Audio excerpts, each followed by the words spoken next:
too loud, we might wake it. The Shadow Rock 3. Let's check it out.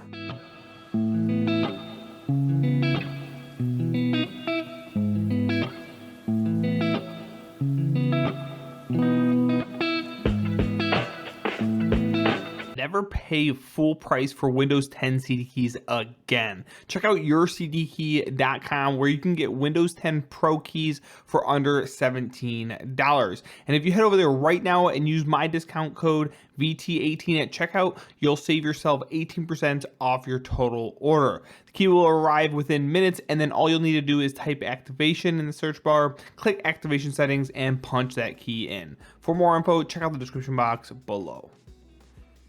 What's going on, guys? I'm Brian, and today we are taking a look at the Shadow Rock 3 from Be Quiet. As always, I will be leaving links to everything we talk about today in the description box below. Retailing for $49.99, the Shadow Rock 3 is a new addition to Be Quiet's thorough CPU cooler lineup. It aims for near silent operation as well as killer cooling performance, all for a pretty reasonable price. In the box, you're going to find a ton of stuff. You get the CPU cooler, a single Shadow Wings 2 120mm PWM fan, 2 sets of paperclip style fan clips, a super nice screwdriver, thermal paste, mounting hardware for AMD sockets, mounting hardware for Intel sockets, the required tension bracket and screws, as well as the manual. And it might seem like a small thing, but I can tell you right now, I really like this screwdriver. I've been wanting to pick up one just like this for a few weeks now, and well, now I don't have to, so that's always a good thing. The cooler has a standard tower design with an all silver heatsink and a black and silver brushed aluminum top cover.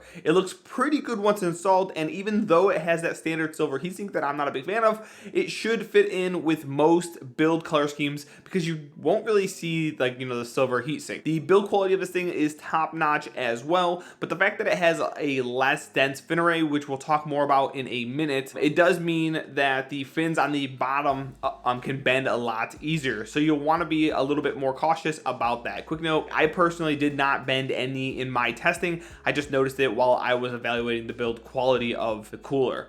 As for the dimensions, this cooler is a bit larger than other coolers I've tested for this channel. It comes in at 163mm tall, 130mm wide, and 122mm in depth. And of course, this is with the fan attached. Now, the height of this cooler gets pretty close to the maximum clearance for some mid-tower cases, so make sure that if you decide you want to buy this CPU cooler, verify that your case can hold it. For example, my vontech P300 that I have right here has a maximum CPU cooler height clearance of 165mm. That leaves us only 2mm to spare, so yes, this will fit, but it's going to get very close to not fitting. In general though, it should fit in most mid and full tower cases, but again, be sure to verify it before picking it up. The cooler has a 6mm nickel coated copper heat pipes attached to its cold plate, and along with that, an asymmetrical design to allow for unlimited memory clearance and up to about 47mm of clearance for your VRMs. And honestly, I've never seen a VRM that is that tall, so you should really kind of be good to go as long as the cooler will fit in your case. The last thing I want to mention about the design of the cooler is in regards to the heatsink itself.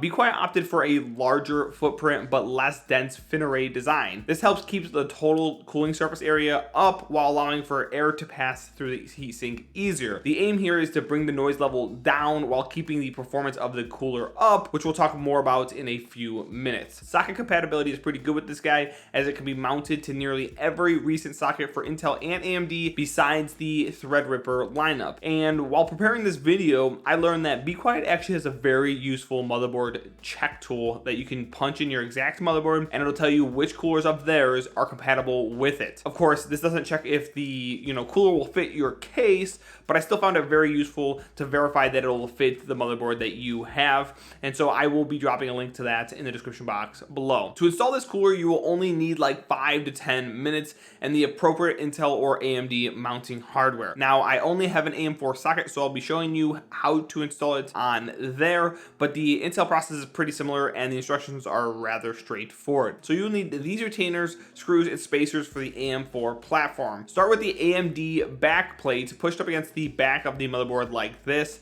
Then take these spacers and put them onto the back plate screw holes.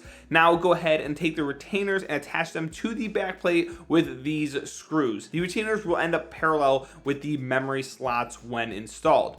Once both retainers are installed and are nice and tight, add a pea-sized dot of thermal paste or a thermopad like I will be using on the CPU. Drop these screws into the tension bar and attach the tension bar to the CPU cooler. Now remove the protective plastic cover on the bottom of your cooler and place the cooler onto your CPU. Start one screw, then the other, and then go back and forth until both are tightened down very well.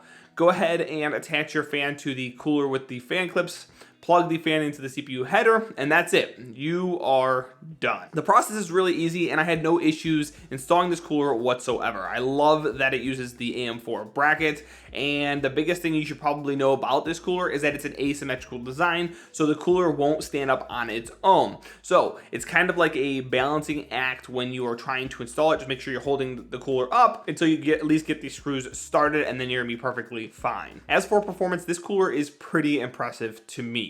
Starting with the acoustics, this guy is great, topping out at just 43 decibels when the fans are set to 100%, and that is with a noise floor of 30 decibels. To noise normalize this cooler to 40 decibels, in which I do my testing at, I had to set the fan speed to 90%, which is about 1550 RPM. Now, to give you guys a good idea of what it sounds like, here's a quick noise test that shows you what it sounds like at every 10% mark from 30% to 100% fan speed.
Moving on to the cooling performance, this cooler is actually pretty good for the price. I did all my testing using these icy graphite thermal pads and a 1600 AF clocked at 4.0 gigahertz at 1.2 volts. I used the AIDA64 default stress test until I reached steady state with the default fan curve as well as noise normalized to 40 decibels. Again, my noise floor is 30 decibels. I also did some gaming for you guys, so I'll have a chart for that in the benchmarks as well. And with all that said, here is what we got.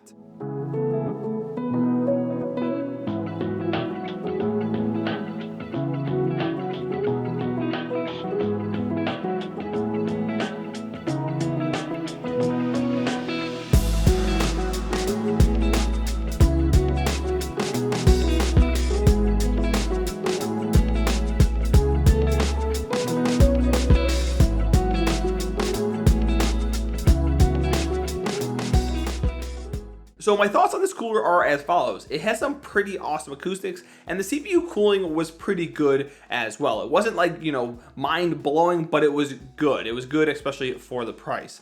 I was super impressed with the noise levels of the Shadow Wings 2 fan, and now I totally get why Be Quiet opted for like the larger cooler style with a less dense fin array. It keeps the CPU nice and cool, but it also allowed them to use a fan that was quieter in general. And basically with this cooler, all you really need to do is just install it and use it as is. You don't have to tweak the fan curve like you will have to do on some aftermarket CPU coolers. And I find that super great, especially for new PC builders. And again, for just $50, I think it's right up there in my book with the Arctic Freezer 34 Esports Duo I just reviewed a few months ago. If you found this video helpful, please give me a solid thumbs up and consider subscribing for more tech content just like this. If you want to see more CPU cooler reviews, check out my review playlist. I think I'll be putting it up right here.